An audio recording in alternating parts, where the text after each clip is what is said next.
paano ay meron tayong nagawa kahit walang budget, kahit hindi billion yung budget natin, makagawa tayo bilang isang mamamayan ng Walang milyon pero may solusyon.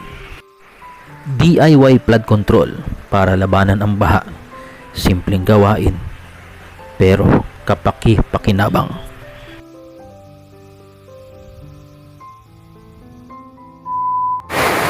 So ayan mga kalingap, nagawa tayo ng ng DIY flood control.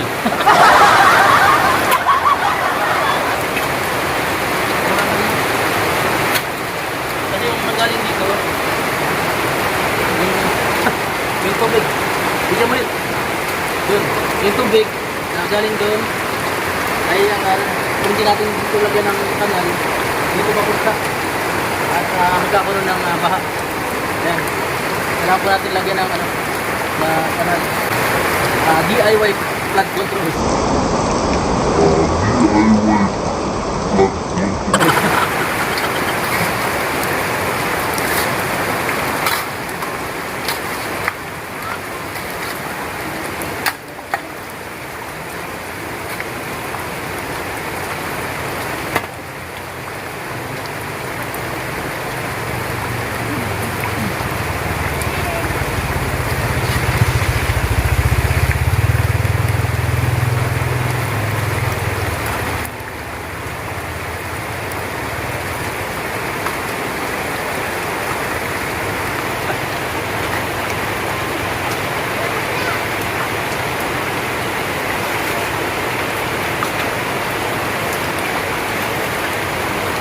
Ayan po mga kalingap.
Yan mga kalingap, yung tubig ay tuloy-tuloy na tumaroon mula ito sa taas.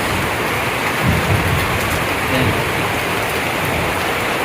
mula dito sa taas, ayan, galing doon sa bundok, maipon dito at dito babagsak sa pinakababa na ito.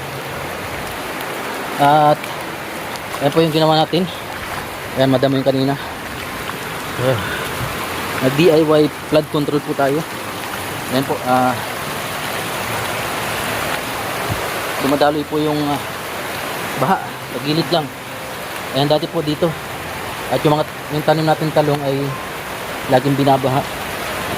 Ayan, at tuloy-tuloy na po dito hanggang dun sa dulo na yung bagsak po nun, dun na sa ilog sa baba. Ayan po mga kalingap. So ayan,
ay mga kalingap, kailangan natin na gumawa ng paraan. Kung matitingnan nyo po mga kalingap, yung kung galing doon sa taas, pag magdamag yan na na-extract nito, ay pwede pong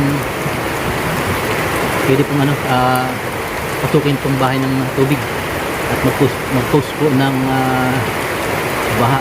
Ayan, yun. Kahit pa paano ay meron tayong nagawa kahit walang budget, kahit hindi billion yung budget natin, makagawa tayo bilang isang mamamayan ng flood control. Ayan. So, malaking bagay na po ito at gawa nung ito po yung pinakabungad sa amin at may ano po doon, may kanal sa likod ko po pinadaan yung tubig ng kapitbahay. So hindi po papasukin. Kanina nakita ko yung kapitbahay namin, nagawa din sa dulo, sabi niya ano daw, galing dito lumakas daw yung tubig sa kanila. So ginawa natin ng paraan para hindi pumasok sa bahay yung baha. So maraming salamat po, sana sa ganitong paraan ay suportan niyo po kami at marami pong video ang gagawin natin dito. Ayan, wala man tayong pantulong, makakatulong naman tayo sa ating kalikasan, sa ating mga kababayan sa pamamagitan nito. Ayan, salamat po. Bye.